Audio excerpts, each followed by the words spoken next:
think this chicken gets lonely. She always comes to the back door and wants to hang out and have a chat.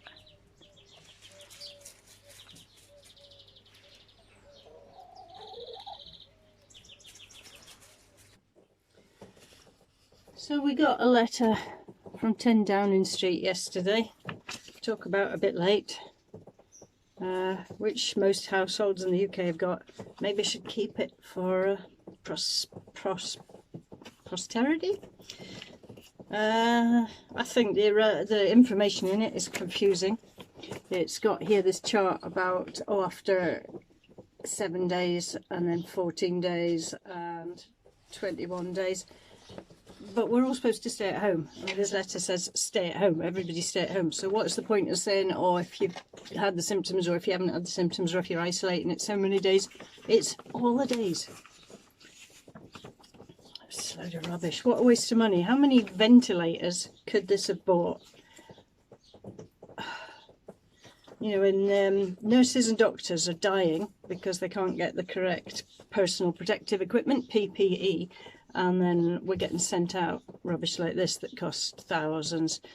And yesterday, my Facebook timeline, I mean, I try and limit my time on Facebook because it's a depressing and a rabbit hole of stupidity. But half of the timeline was complaining, saying, everybody must unfriend me if you have no compassion for Boris. Even though he's a terrible man, you mustn't wish ill on anyone. Unfriend me now. And the other half was saying, unfriend me now if you think we should support Boris. He's a terrible man.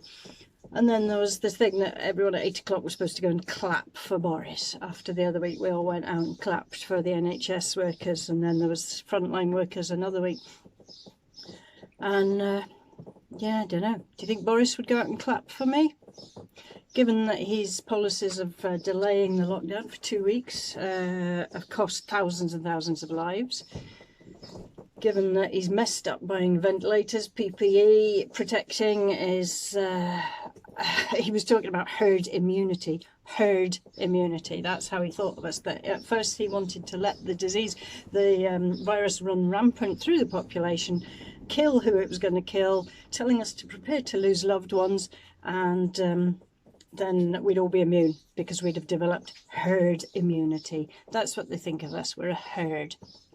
And his office and his advisor, Dominic Cummings, got this guy to work for them, this advisor, who was a eugenicist, who believes in eugenics. Now, if you don't know what eugenics are, go look it up. Eugenics, actual Nazis. Eugenics is controlling the population, Aryan race, Nazis. Yeah, it's getting rid of people like you and me. That's what eugenics is. That's herd immunity, controlling who's in your population. I mean, the guy resigned after there was a hoo-ha, but eugenics, look it up. So did I go out and clap for Boris? No, I've got about as much sympathy and empathy for him as he does everybody else.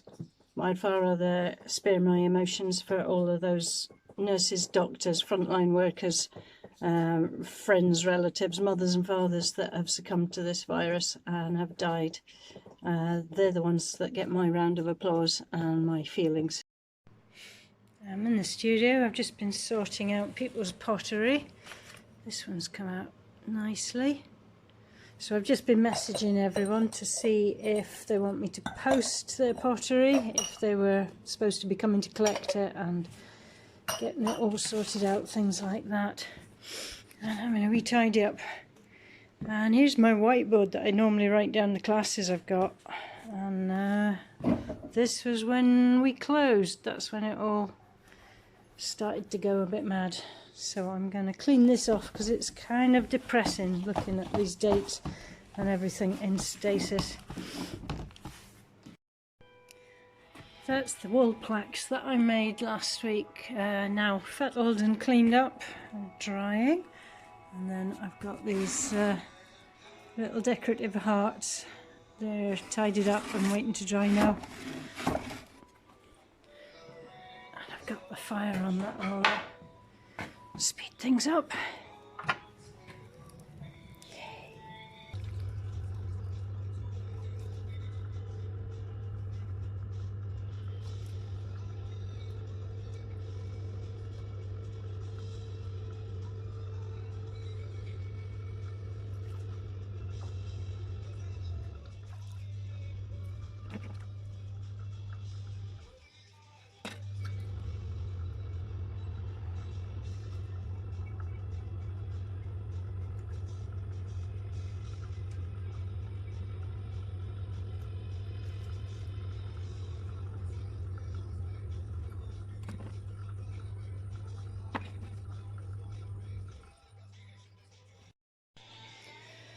I'm particularly ashamed of this small planter.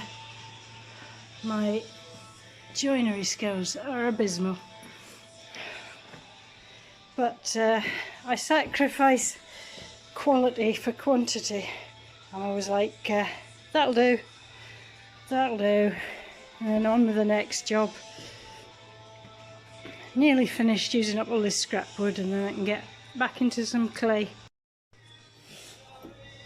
Here's another box I've just made, ever so crude, but it'll be good for planting something in. I got excited when I saw something online recently that you could make seed trays out of pallets, because every year I never have enough seed trays, and I hate using plastic and I hate buying plastic, so I shall be making myself some of those out of pallets. They'll not stack nicely like plastic ones. Oh, there's something lovely about a wooden box, crude though they may be.